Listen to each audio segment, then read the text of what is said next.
तो martial universe के इस एपिसोड की शुरुआत में हम सिटी कंपटीशन के अंदर देखते हैं, जहाँ पे की कंपटीशन भी स्टार्ट हो गया था। कंपटीशन की रूल्स के हिसाब से कोई भी वॉरियर किसी भी वॉरियर को चैलेंज कर सकता है और सबसे एंड तक जो भी वॉरियर टिक पाएगा वही इस कंपटीशन की विनर होगा। यांग कुई तो इसी बात का इंतजार कर रहा था और वो एरिना के अंदर आते हुए तुरंत ही फेंग हाउ को चैलेंज कर देता है, पर फेंग हाउ तो वहीं पे मौजूद नहीं था। इस वजह से उसे वहाँ पे फेंग हाउ का इंतजार करना पड़ता है और फिर यहाँ से सीन शिफ्ट होता है और हमें फेंग हाउ को दिखाया जाता है, जो कि मेडिकल इंग्रेडिएंट्स का इस्तेमाल करते हुए अपनी ब्रोकन मेरिडियंस को ठीक करने में लगा हुआ था। वो काफी कोशिश करता है, वो अपनी डैमेज मेरिडियंस को हील नहीं कर पाता और फेल हो जाता है, जिस वजह से आंट जिंग हुओ उसे मोटिवेट करते हुए कहती है, इस तरह से काम नहीं चलेगा, तुम्हें ऐसे करना ही होगा वरना तुम फिर से पहले की तरह बेकार कहलाओगे। ये सुनने की बात फेंग हाउ तुरंत ही फिर से अपनी मेरिडियंस को ठीक करने की कोशिश करता है और ब्रेक थ्रू करने की कोशिश करता है। यहाँ से सीन शिफ्ट होता है और हमें सिटी कंपटीशन के अंदर दिखाया जाता है, जहाँ पे की अभी भी बहुत कम टाइम बचा था। अगर लिमिटेड टाइम के अंदर फेंग हाउ नहीं आता है तो इस मैच का विनर यांग कुई हो जाएगा। इसलिए फेंग फैमिली तो फेंग हाउ के ऊपर काफी गुस्सा हो रहा होता है और फिर यहाँ से सीन शिफ्ट होता है और हमें फिर से फेंग हाउ को दिखाया जाता है, जो कि ब्रेक थ्रू करने की कोशिश कर रहा था, पर वो इस बार भी फेल हो जाता है और वो कहता है, अगर इस तरह से चलता रहा तो मैं सही टाइम पर सिटी कंपटीशन के अंदर भी नहीं पहुंच पाऊंगा, मुझे किसी भी हाल में ऐसा करना ही होगा। और वो फिर से प्रैक्टिस करने में लग जाता है और फिर यहाँ से सीन शिफ्ट होता है कंपटीशन के अंदर।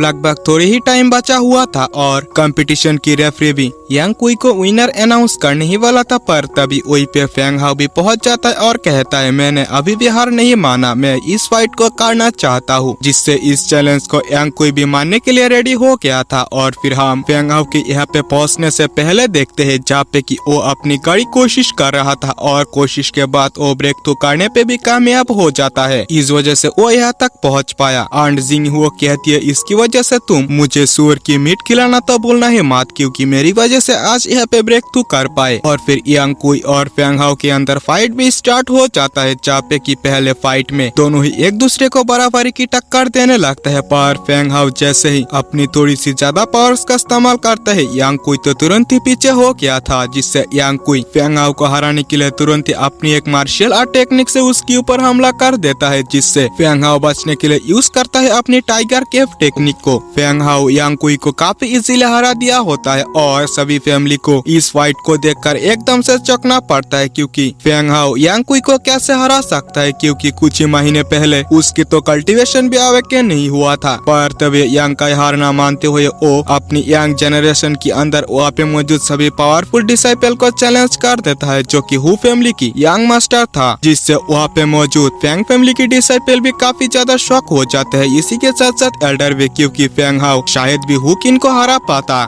यंग मास्टर हु भी उसकी फाइट को चैलेंज करते हुए एरिना के अंदर आकर फेंग हाउ से फाइट करने लगता है, जहाँ पे दोनों ही एक दूसरे को कड़ी टक्कर देने की कोशिश कर रहा था, पर यहाँ पे young master who Feng how के ऊपर भारी पड़ने लगता है और कुछ ही अटैक में उसे पीछे करने में भी कामयाब हो जाता है। इस अटैक की बात तो फेंग हाउ के मुंह से खून भी निकल आया था, जिससे फेंग हाउ गुस्से में अपनी पूरी ताकत लगाकर यंग मास्टर हु को पीछे हटाने में भी कामयाब हो जाता है। इसी के साथ साथ दोनों ही अपनी अपनी मार्शल आर्ट टेक्निक का इस्तेमाल करते हुए एक दूसरे के ऊपर हमला करता है। ऐसा लग रहा था इस हमले की बाद यंग मास्टर हु तो इस फाइट में हार जाएंगे, पर इस अटैक से यंग मास्टर हु को कुछ भी नहीं हुआ होता है। असल में यंग मास्टर हु ने हु फैमिली की एक सीक्रेट टेक्निक, जिसका नाम होता है जुआनतियन बॉडी फॉर्मेशन टेक्निक, इस टेक्निक को यूज करने की वजह से उसकी बॉडी में कोई भी चोट नहीं लगता और वो एक ही अटैक में फेंग हाउ को नीचे गिरा देता है, जिससे फेंग हाउ भी इंजर्ड हो गया था। वो लगभग अपनी बेहोश होने की कगार पर पहुंच गया था और तुरंत ही आंट जिंग हुओ से कहता है, सीनियर प्लीज आप मेरी हेल्प कीजिए, क्योंकि ये फाइट जीतना मेरे लिए काफी जरूरी है। पर आंट जिंग हो तो इस फाइट के लिए साफ साफ इनकार कर देती है, पर सुअर की मीट की लालच देकर फेंग हाउ उन्हें मना लेता है, जिस वजह से आंट जिंग हो तुरंत ही फेंग हाउ की बॉडी को कंट्रोल करते हुए पहले तो उसकी बॉडी को पूरी तरीके से हील करता है और अपनी किसी मार्शल आर्ट टेक्निक को एक्टिवेट करने लगता है। यंग मास्टर हु से कहता है, बच्चे तेरे पास अच्छा मार्शल आर्ट टेक्निक से, पर तू इसका यूज अच्छी तरीके से नहीं कर सकता। फेंग हाउ की मार्शल आर्ट टेक्निक को देखकर फेंग फैमिली की ग्रैंड एल्डर भी काफी शौक हो क्या होता है, क्योंकि फेंग फैमिली के अंदर इस तरह की मार्शल आर्ट टेक्निक शायद ही मौजूद है। इसके बाद फेंग हाउ तुरंत ही यंग मास्टर हु के ऊपर हमला कर देता है। यंग मास्टर हु भी इस हमले से अपनी यंग मास्टर हु पूरी कोशिशों के बावजूद भी जीत नहीं पाता। इसके बाद वहाँ पे ऐसा कोई वॉरियर मौजूद नहीं होता जो कि फेंग हाउ को हरा पाए, इसलिए वो इस कंपटीशन की विनर बन जाता है। फेंग फैमिली की ग्रैंड एल्डर फिर से कहता है, हमारी फेंग फैमिली के अंदर एक ऐसा वॉरियर खड़ा हो गया, इसे तो फैमिली की तरफ से पूरा सपोर्ट मिलना चाहिए। पर तभी हम यंग मास्टर हु को देखते हैं जो कि एक सीक्रेट नीडल से फेंग हाउ के ऊपर हमला करने की कोशिश करता है, पर उस नीडल को पकड़ते हुए यंग मास्टर हु की आंखों में घुसा देता है, जिस वजह से उसकी आंख वहीं पे खराब हो गया था। इसी के साथ साथ उस नीडल के अंदर तो पॉइजन भी मौजूद था जो कि किसी को भी आसानी से मार सकता था। अपनी बेटे की इस हालत को देखकर पेट्रियाच हु भी काफी ज्यादा गुस्से में फेंग हाउ के ऊपर हमला करने की कोशिश करता है, पर फेंग फैमिली की ग्रैंड एल्डर तुरंत ही उसे बचा लेता है और पेट्रियाच हु को कहता है, अगर तुम लोग हार बर्दाश्त करना नहीं जानते तो कंपटीशन के अंदर हिस्सा लेना ही तुम्हें नहीं चाहिए था। तुम्हें अपनी फैमिली की बची कुछ इज्जत को यहाँ पे धोने की जरूरत नहीं है। और फिर फेंग हाउ यहाँ से अपनी मदर के पास पहुँच गया होता है, जहाँ पे उसकी मदर सिटी कंपटीशन को जीतने की बात सुनकर काफी खुश हो गया होता है। फेंग हाउ कहता है, सिटी कंपटीशन को जीतने की वजह से ग्रैंड एल्डर ने कहा अब हमें फेंग फैमिली से निकाला नहीं जाएगा। इसी के साथ साथ मेरी फादर को फेंग फैमिली की लीडर होने की नाते जितना जल्दी हो सके उन्हें उतना जल्दी ठीक करने की कोशिश किया जाएगा। इससे उसके फादर तो काफी इमोशनल हो गया होता है। और फिर यहाँ से सीन शिफ्ट होता है और हमें यांग फैमिली और हु फैमिली की पेट्रियाच को दिखाया जाता है, जो कि दोनों ही आज की हार की वजह से काफी गुस्सा हो रहा होता है। पर तभी वहीं पे हम शैडो मैंशन की एक वॉरियर को आते हुए दिखाया जाता है। पेट्रियाच हु उनके सामने झुकते हुए कहता है, यानी कि आज हुए सभी इंसिडेंट के बारे में उन्हें कहता है, जिस वजह से वो बंदा सुनकर पहले तो यंग मास्टर हु की बॉडी से पॉइजन निकलता है और कहता है अब ये पूरी तरीके से ठीक हो चुका है, पर मैं उसकी आंखों को ठीक नहीं कर सकता। जिससे पेट्रियाच हु तो फेंग हाउ के ऊपर काफी गुस्सा हो गया होता है। शैडो मेंशन की ओ वॉरियर कहता है, फेंग हाउ असल में काफी ज्यादा टैलेंटेड है, जो कि इतना कम टाइम के अंदर अंदर ही इतना पावरफुल हो चुका है। अगर ये फ्यूचर में जिंदा रहा तो तुम दोनों फैमिली को ही इस लियोन सिटी से निकलना पड़ेगा। वो दोनों फैमिली की पेट्रियाच फेंग हाउ को मारने के बारे में प्लानिंग करने लगता है। अब यहाँ से सीन शिफ्ट होता है और हमें फेंग हाउ को दिखाया जाता है, जो कि अपनी अगले लेवल पर ब्रेक थ्रू करने की कोशिश कर रहा था, पर वो काफी कोशिशों के बावजूद भी ऐसा नहीं कर पाता। इसके बारे में उसे कुछ भी समझ नहीं था और वो सिस्टर जिंग के बारे में याद करने लगता है, जहाँ पे कि वो प्रॉमिस किया था मार्शल आर्ट्स को कल्टीवेशन करने की बात वो उससे मिलने के लिए जल्द से जल्द फेंग यू पर पहुंच जाएगा। पर अगर इस तरह से चलता रहा तो शायद वो वहाँ पे पहुंच पाए। और वो कहता है मुझे जल्द से जल्द आगे बढ़ना होगा, फिलहाल के लिए मुझे अब यहाँ से घर जाना चाहिए। और वो आंट जिंग हुआ के साथ वहाँ से घर की ओर जाने लगता है, पर तभी उसके ऊपर एक हमला होता है जो कि एक वॉरियर रियलम की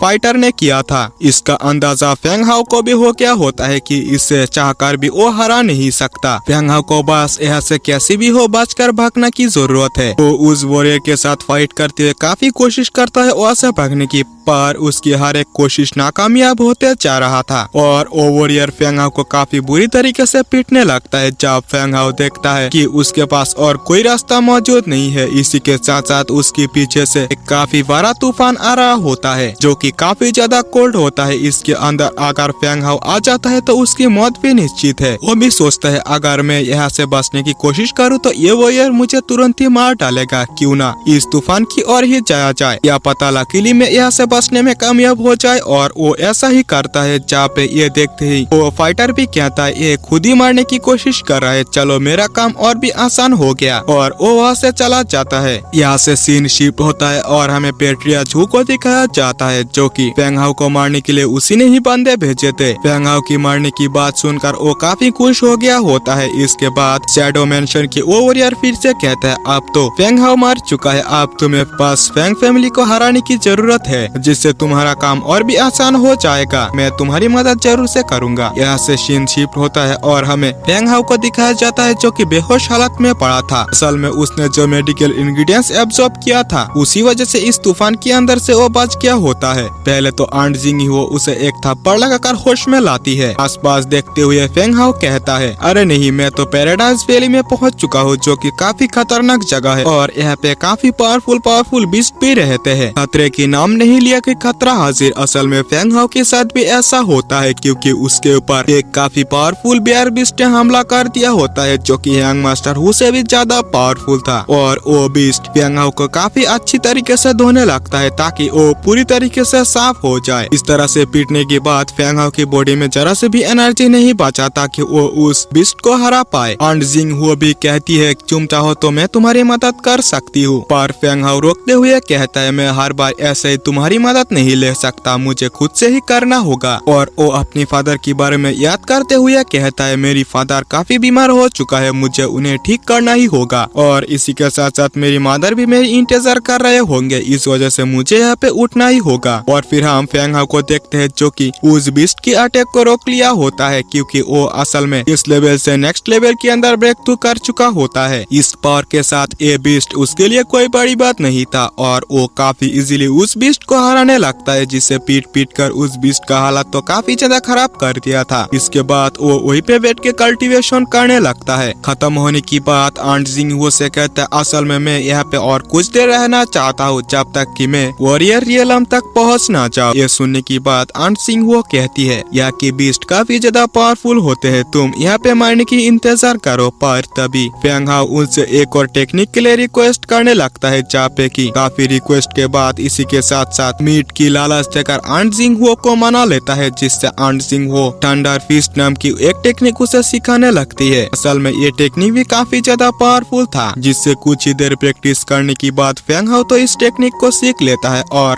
उस बेयर बीस्ट के ऊपर इस टेक्निक की प्रैक्टिस करने लगता है, जिससे वो बीस्ट तो काफी डरते हुए वहाँ से भागने लगा था, पर वो कितना दूर ही भाग सकता था। फेंग हाओ अपनी नई टेक्निक की एक्सपेरिमेंट उसके ऊपर काफी अच्छे तरीके से कर देता है। इसके बाद फेंग हाओ रात होने की बाद बीस्ट को पका कर खा रहा होता है जो कि पॉइजनस तो था, पर जिसके पास भी वॉइड वर्टेक्स मौजूद है उसके लिए कोई बड़ी बात नहीं था। यहाँ से सुबह होने की बाद आंट जिंग हुआ फेंग हाओ की फिर से ट्रेनिंग कराने लगता है जहाँ पे की फेंग हाओ भी अपनी कड़ी कोशिश कर रहा था। इसी के साथ साथ आंट जिंग हुआ उसे रिवर डेंसिंग टेक्निक नाम की एक टेक्निक भी सिखाती है, जिसे प्रैक्टिस करने की बाद उसकी बॉडी काफी ज्यादा स्ट्रॉन्ग हो जाएगा और उसकी मूवमेंट भी काफी फास्ट हो जाएगा। शायद से ऐसा भी हो सकता है वो ब्रेक थ्रू करके नेक्स्ट लेवल पर भी पहुंच जाए। फेंग हाओ इस टेक्निक को प्रैक्टिस करने की अपनी पूरी कोशिश करता है, जहाँ पे पूरी तरीके से सीखने की बाद भी उसे कोई असर नहीं दिख रहा था। इसके बारे में वो आंट जिंग हुआ से पूछता है। आंट जिंग हुआ कहती है ये टेक्निक तुम्हारी बॉडी को पहले से ज्यादा स्ट्रॉन्ग तो कर सकता है, पर इतना भी ज्यादा नहीं कि तुम ब्रेक थ्रू करके नेक्स्ट लेवल के अंदर पहुंच पाओ। तुम्हें नेक्स्ट लेवल के अंदर पहुंचने के लिए कई सारे स्पिरिचुअल एनर्जी को एब्जॉर्ब करना होगा। अब यहाँ से सीन शिफ्ट होता है उस रिवर के पास ही हम एक लड़की को देखते हैं जो कि कई सारे गुंडों से भाग रही होती है। असल में वो गुंडे उस लड़की से एक ट्रेजर की मैप को हासिल करना चाहता है। वो लड़की इस टेक्निक को असल में नहीं देना चाहती थी, इस वजह से वो अपनी पावर को तुरंत ही एक्टिवेट करने लगता है और इसकी एलिमेंट होती है थंडर, जिससे वहाँ पे आसपास काफी ज्यादा थंडर चमकने लगता है। और फिर हम फिर से फेंग हाओ को देखते हैं जो कि कहता है मैं इतना सारा स्पिरिचुअल एनर्जी कहाँ से लाऊं। लेकिन आंट जिंग हुआ की नजर तभी उसी थंडर के ऊपर पड़ जाती है और वो कहती है हालांकि ये किसी फाइटर की स्पिरिचुअल एनर्जी की वजह से है, थंडर के अंदर काफी ज्यादा स्पिरिचुअल एनर्जी होता है। पर तभी वही पे फेंग हाओ के ऊपर एक थंडर स्ट्राइक होता है और तुरंत ही वो बेहोश हो जाता है, पर सही टाइम पर वो लड़की आकर उसे बचा लेती है। उस लेक के नीचे हम एक पावरफुल बीस्ट को भी देखते हैं। फेंग हाओ उसके जान बचाने के लिए थैंक्स करता है, पर तभी वो सभी गुंडे फिर से उन लोगों के ऊपर हमला कर देता है, जिससे वो लड़की तुरंत ही फाइट करने लगती है। पर वो इतना सारा वॉरियर्स को कैसे ही संभाल सकता था। कुछ देर फाइट करने की बाद वो भी हार मान जाती है, उसके अंदर इतना एनर्जी नहीं होती कि वो फिर से फाइट कर पाए। ये देखते ही फेंग हाओ भी उसको बचाने के लिए तुरंत ही पहुंच जाता है और दोनों ही कुछ टाइम के अंदर अंदर ही उन सभी वॉरियर्स की हालत खत्म कर देता है। असल में इस फाइट के अंदर वो लड़की भी काफी ज्यादा इंजर्ड हो गया था और फेंग हाओ के सामने आकर कहती है यहाँ पे और भी कई सारे वॉरियर्स है, प्लीज मुझे एक सेफ प्लेस पर ले चलो। और वो घायल होने की वजह से तुरंत ही बेहोश हो जाती है। फेंग हाओ को भी समझ पे नहीं आ रहा था कि वो इसे लेकर कहाँ जाए, पर तभी आंट जिंग हुआ उसे एक प्लेस को ढूंढ कर देती है। असल में उस झरने के पीछे ही एक सीक्रेट केव था। यहाँ पे पहुँचने की बाद वो लोग तो पूरी तरीके से सेफ हो चुका था, उन्हें इतना आसानी से कोई भी ढूंढ नहीं सकता था। आंट जिंग हुआ कहती है मैं इन लुटेरों को किसी ट्रेजर मैप के बारे में एक बात करते हुए सुना था, क्या ऐसा इसके पास है? क्यों ना उस मैप को इस लड़की के पास से छीन लिया जाए। पर फेंग हाओ तुरंत आंट जिंग हुआ को रोक देता है। है क्योंकि वो इस तरह से इसका फायदा नहीं उठा सकता था, क्योंकि फेंग हाओ उस लड़की की मदद करना चाहता था और वो उस लड़की को हील करने की कोशिश करता है। एंड जिंग हो कहता इस तरह से तो ये नहीं होने वाला, तो मुझे तुम्हारी हेल्प करने दो, और कुछ ही देर में उस लड़की को पूरी तरीके से हील कर देती है। इतना एनर्जी को यूज करने की वजह से फेंग हाओ तो वहीं पे बेहोश हो जाता है और तुरंत ही उस लड़की के ऊपर गिर जाता है। यानी कि नेक्स्ट एपिसोड के अंदर यही पे होने वाला है एक कांड। होश आने की बात वो लड़की तो फेंग हाओ के ऊपर काफी ज्यादा गुस्सा हो गया होता है और वो गुस्से में फेंग हाओ को तुरंत एक चाटा लगा देता है। इसके बाद दोनों ही हम कुछ ही दूरी पे बैठे हुए देखते हैं। वो लड़की फिर से कहने लगती है तुम्हें मुझे इस तरह से हील करने की क्या जरूरत था, अगर तुम कहते तो इसकी बदले में मैं तुम्हें कई सारे इंग्रेडिएंट्स भी दे सकती थी। पर फेंग हाओ गुस्सा होते हुए कहता है अगर मैंने तुम्हारी जान ना बचाया होता तो अब तक तुम शायद ही जिंदा होते, और तुम मुझे उल्टा ही थैंक्स करने की वजह मुझे ही डांट रहे हो। इससे वो लड़की और भी गुस्सा होते हुए फेंग हाओ से कहते हैं हाँ तुम किसी भी लड़की के साथ ऐसा कर दोगे, उसे ठीक करने की बहाना लेकर। गुस्से में वो ऐसे ही बकबक करने लगता है, पर उसकी हर एक जवाब फेंग हाओ बस वहीं पे साइलेंट होकर सुन रहा था। इसके बाद वो लड़की फिर से कहती है अगर तुम सुनना नहीं चाहते तो फिर ठीक है, आखिरी बात सुन लो, अगर तुम मुझे रेड लोटस किंग को हासिल करने में मेरी हेल्प करते हो तो मैं इसकी 8 सीख तुम्हें दूंगी। इसी के साथ साथ ये एपिसोड भी यही पे एंड होता है। इसका नेक्स्ट एपिसोड भी जल्द से जल्द इसी चैनल पर आ जाएंगे। तब तक के लिए आप लोग चैनल को सब्सक्राइब करो, वीडियो को एक लाइक करो। अगर एपिसोड जल्द से जल्द चाहते हो तो एक शेयर जरूर से कर देना। मिलते हैं नेक्स्ट वीडियो में, बाय बाय।